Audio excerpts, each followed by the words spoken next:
Hello, I'm Chris Fowler, and welcome to SportsCentury. After the 1987 season, Walter Payton retired from the NFL with a rushing record of nearly 17,000 yards. 3 years later, a 5'9", 199-pound package of power, durability, and desire began a long, hammering journey toward the mark set by his childhood hero. We begin this half hour on a Monday night in 1996 when Emmitt Smith received a much-needed touch of sweetness.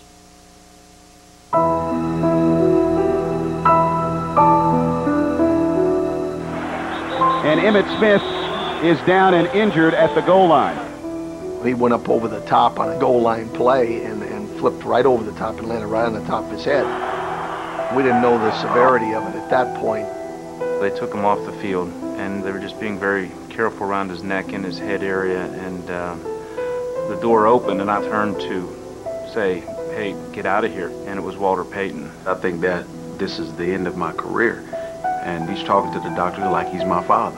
He's coming over and putting his hand on my head, rubbing my head, kissing me on my forehead, and telling me in my ear everything's going to be all right. They started to get Emmitt ready to leave, and Walter said, "Here's my home phone number. Here's my office phone number. If you guys need me for anything tonight, tomorrow, or the next day, call me and I'll take care of it." No calls were necessary. Emmitt Smith was back in action the next game. Like Payton, Smith has endured straight into the NFL record book. 11 consecutive 1,000-yard seasons and over 150 rushing touchdowns. As a child in Florida, he revered the Bears icon. We got old books of Walter Payton that he read when he was a little boy. We have videos of Walter Payton. We had our players write their goals down, and I remember his written up there, and one of them was about Walter Payton. I was a big fan of seeing the highlights of Walter run the ball, run up the hills of the deltas of Mississippi. The biggest similarity is that desire. Walter would come into camp, and you would think he was a rookie trying to make the team. Emmitt's goal was to be the leading rusher in the history of the game. People have always said, is Walter Payton the greatest running back? And then they kind of diss him a little bit. Emmitt falls into that camp as well. He just does it all, but not in a flamboyant way.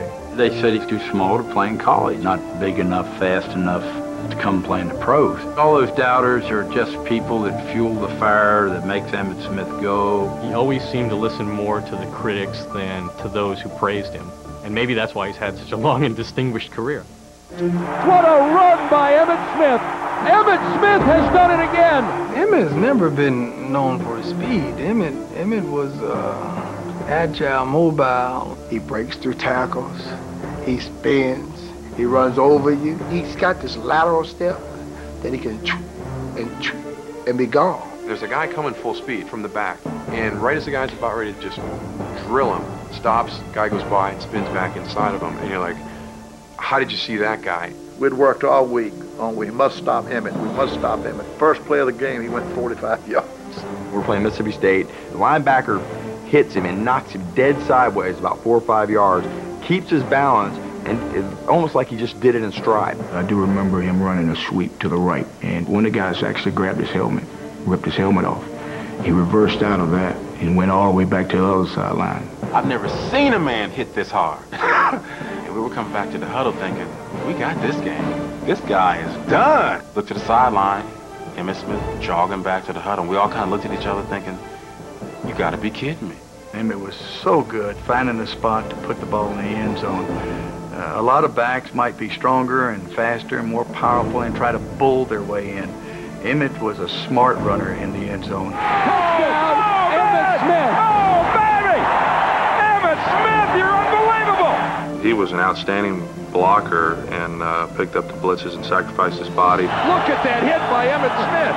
He drops him on his back. I don't know what Emmitt Smith is made of. He is like a robot. He's automatic. He's always doing what needs to be done.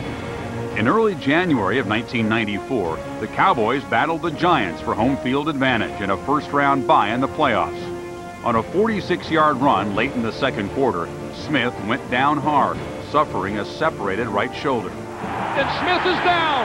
Emmitt Smith is down! So I said, you're out. You're finished. Get out. He said, am I coming out?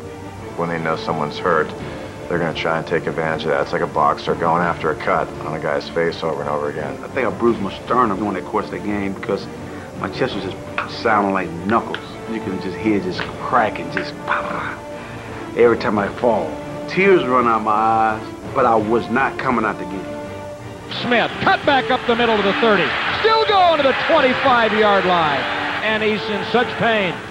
He got one shoulder. Okay, he can't do it. And next thing you know, let's pick up 8 yards. I'll be like, oh, man, no. Dallas won on a field goal in overtime after Smith accounted for 41 of the 52 yards gained in the drive. Emmitt showed a lot of the critics, too small, too slow, not durable, not tough. That stubborn, I'm going to prove you wrong attitude really jumped out front that day. That really was the beginning of the legend of Emmitt Smith. That pretty much typified his ability and determination to win.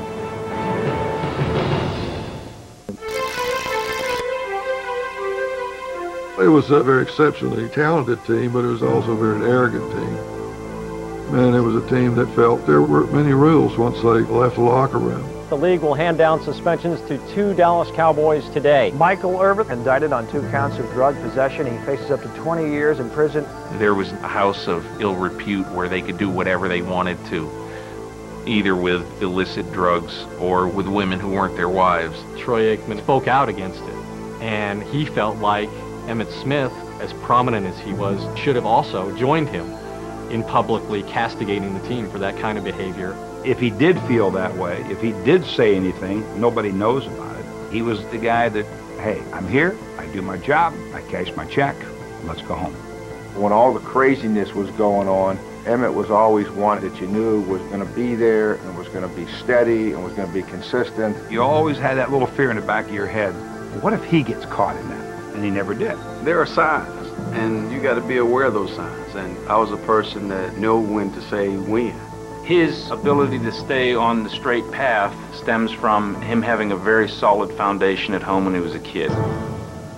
Born on May 15, 1969 in Pensacola, Florida, Emmitt James Smith III grew up with an older sister and 3 younger brothers. In a world of poverty and drugs, he learned to love football early.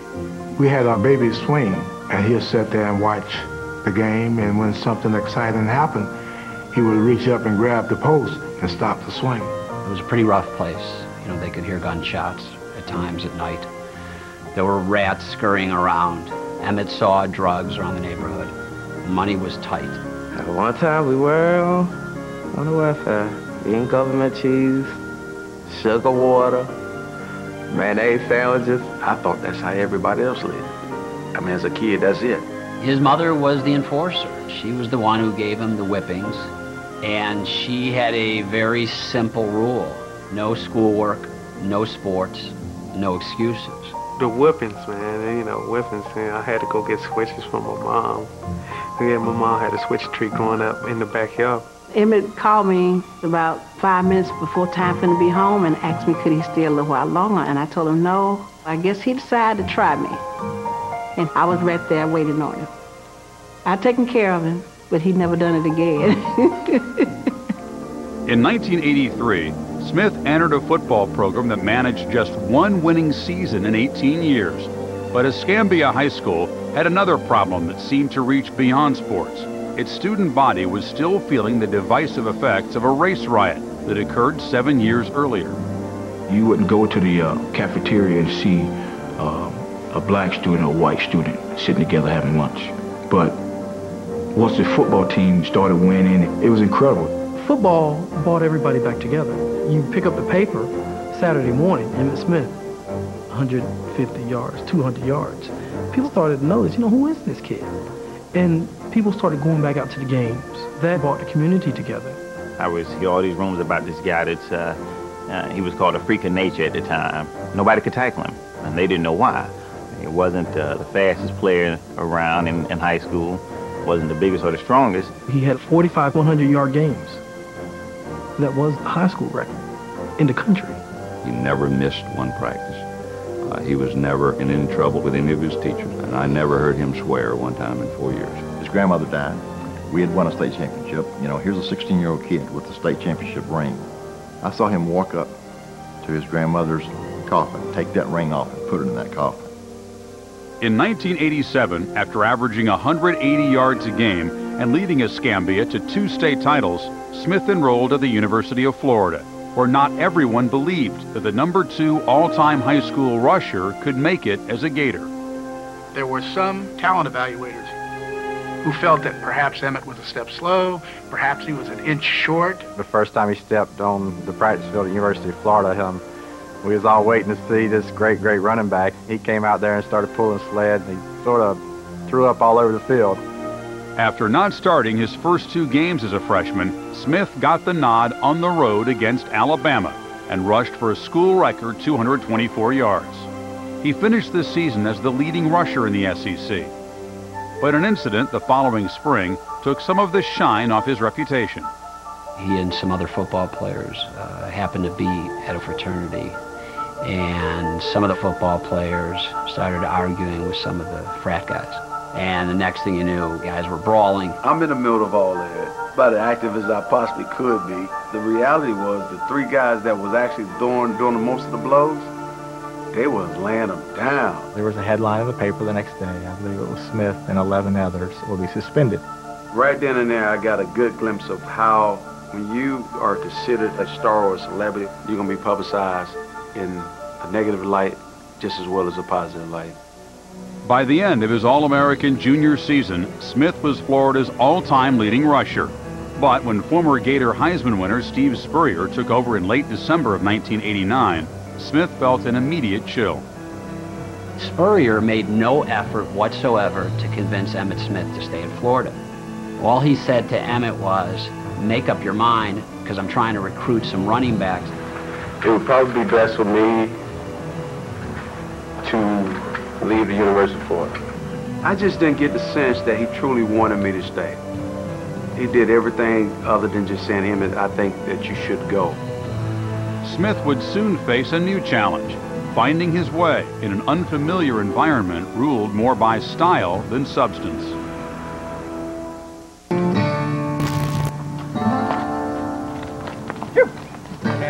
When I think of Dallas, I think of GR, the ranches, cattle ranches, just steers and horses. There is Texas, and then there is Dallas. And Dallas is a little more dressed up. Dallas is all about big and brassy and braggadocious. And Emmitt's none of those things. As a kid, his grandfather took him one day to the bank and talked to him about the importance of money. As a millionaire, he was living in an $800 a month apartment. We always used to kid him about how tight he was. You know, everybody else was driving around in big Mercedes, and Emmitt had his little economy car because it wasn't a gas guzzler. He came into my office one day and asked if he could just sit on the couch and listen to me take calls and visit with people so that he could get a little better insight into how business was done. My mom told him, if anything he'd do in life, be sure you graduate from college. He told her he would go back, and he went back. There's an honesty, a plainness about him that you like. There's no frill. If he's happy about something, you see it. It's all over his face. It's coming out of his spirit. If he's not pleased about something, you'll see that too. After the Cowboys finished the 1989 season with just 1 victory, the franchise nurtured the hope of picking up a premium runner in the upcoming draft. They had a picture of that guy in words. He's 6'1" to 6'3". He's 200 to 214. And well, Emmitt, no. You look at his height, his weight, his speed. A lot of backs have that, but Emmitt got it done. We actually had him rated as the 4th best player in the draft, and he was still available at 17. I said, we've got to move up and get him because this guy's a great player. Dallas selects Emmitt Smith, running back from Florida. One of the offensive linemen went up to Jimmy Johnson and he said, now, Coach, he said, I wouldn't be betting the farm on any rookie. You know, and we're sitting around going, hey, man, what else do we got? What the Cowboys got was the wellspring of a new era. Capturing NFL rushing titles in his 2nd and 3rd seasons, Smith led Dallas back to Super Bowl glory in January of 1993. But when negotiations over a new contract stalled the following summer, Smith held out, and the Cowboys started 0-2. After that first Super Bowl that they won, we was walking on the field, and Jerry said to him, yeah, we couldn't have done it without this man right here. I will give this man anything he wants. And my brothers looked at him, my brother said, Jerry, now you hear that, right? How could we quite possibly be where we need to be without Deuce Deuce? Jerry Jones was making all these brash public statements. He said Emmitt Smith is a luxury for the Cowboys, not a necessity. He had a great line in front of him. There was a lot of doubt as to, is this guy really that good? Because you had one of the best lines maybe in football at the time. Anything that we did that created the perception that we were not appreciative of his value, he took personally. At the time, no other running back in history ever won a rushing title and went to the Super Bowl and won. I was the first to do so. I'm going to ask Emmitt to sign this contract to be with the Dallas Cowboys for the next 4 years. Now, when he does that, the Dallas Cowboys are the winners. In December of that season, Aikman suddenly signed a contract, $50 million for 8 years. Emmitt had gotten 13.6 for 4 years. And Emmitt was flat out insulted by that. How in the world can they sit up here and talk about, I'm asking for too much money? To me, it was like a slap in the face. Smith struck back by winning his 3rd straight rushing title and MVP honors on the way to a Super Bowl rematch with Buffalo.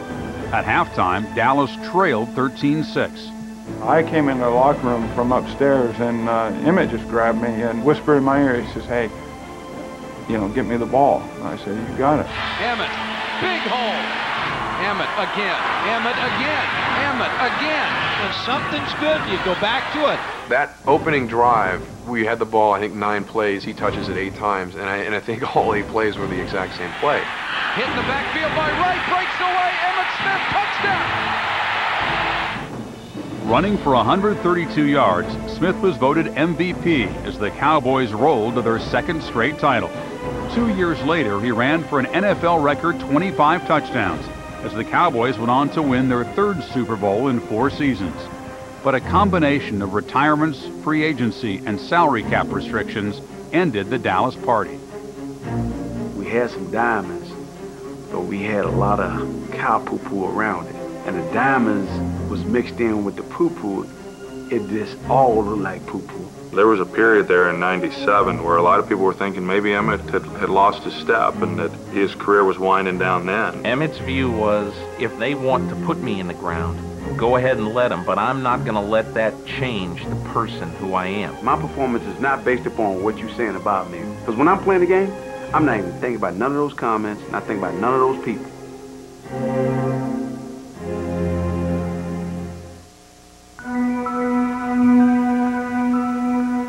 He's very competitive on and off the field, whether we're playing golf or dominoes or a deck of cards. He wants to win and be in charge of the whole situation.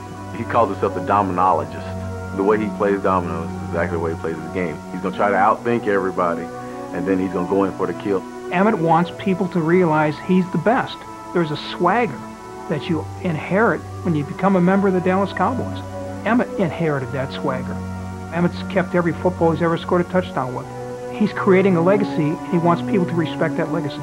He's always had this complex of insecurity. He's always acted as if his job were in jeopardy. He was always wary of anybody else who was a running back. As the Cowboys slid from glory, Emmitt Smith's priorities were questioned as he crept ever closer to Walter Payton's career rushing record. There are people in the front office who believe that Emmitt Smith's pursuit of Walter Payton's record got in the way of the Cowboys putting the most talented young running backs on the field. People on the coaching staff clearly he's disappointed when they lose, but if his numbers are there, the disappointment is not quite as much as if he doesn't get his numbers.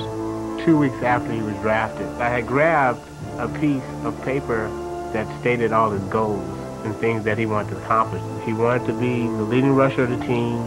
He wanted to go to the Pro Bowl. He wanted to be an all-time leading rusher. He didn't want to come out of the ball game even when the outcome had been decided. He always wanted to remain in the game and continue to amass yards. Emmitt counted his yards the way he counted his change when he was a little boy. He'll always do that. He said to me point blank that 20,000 yards is my goal. I want people to play for years. and to have to chase some of my records. When people try to decide who's the greatest running back of all time, I think Emmitt takes offense when people don't put him at the very top of the list. You would think those doubts would have quieted by now. But even now, he still plays with a chip on his shoulder. Now I'm 33 and people don't think I can run. This sport is just, it's like the wind. It comes and it goes. People are with you sometimes, and most of the time they're not with you. And when things are good, they want to pat you on your back. And when things are bad, they want to put their foot on your throat. In April of 2000, Smith married former Miss Virginia, Pat Lawrence, and 2 years later, he received the Spirit of Sweetness Award from the Walter Payton Cancer Fund. Trying to hold my emotions and all, but that's how much it's meant to me. And that's how much it's going to mean to me when I break it. 2nd and 7 at the Dallas 30. Hutchinson, handoff, Smith at left guard, 35, 40-yard line. That should do it. Move over, Sweetness. Make a place for Emmitt. I have come a long way from Pensacola, Florida, and I hope that everybody has an opportunity to enjoy this moment like my family and the Payton family will enjoy this moment. In 2002, Smith failed to rush for 1,000 yards for the first time in his 12 seasons. In February of 2003, he was cut loose by new head coach Bill Parcells. With 17,162 career yards, the most prodigious runner in NFL history signed a month later with the Cardinals, asserting that he still had the legs and the heart to march deeper into our memory. I come here to help. I don't come here to replace. I don't come here to agitate. I don't come here to discredit. I don't come here to belittle. I come here to help build up every man on this ball club because it's going to take all of us to go out here and win. Emmitt is a gobbler. He gobbles the game. He gobbles life. The thing you admire about him is how, on the one hand, he seems really average, but on the other, he's just extraordinary. Emmitt Smith is very comfortable with who he is, but I still think there's a part of Emmitt that was the guy that, oh, he'll be good, but he'll never be great. I still think that haunts at him a little bit, and despite all the achievements, he does seem to have trouble letting that go. Even as a boy, Emmitt Smith had the legs of a running back. They were so well developed that his mother sometimes had to travel across the Florida state line into Alabama to find jeans wide enough that she could alter to fit around his powerful thighs. And when he reached the 8th grade, his 180 pounds of muscle disqualified him from playing in the youth league. But when he grew up, he could play anywhere he wanted and have his slacks custom tailored. For SportsCentury, I'm Chris Fowler.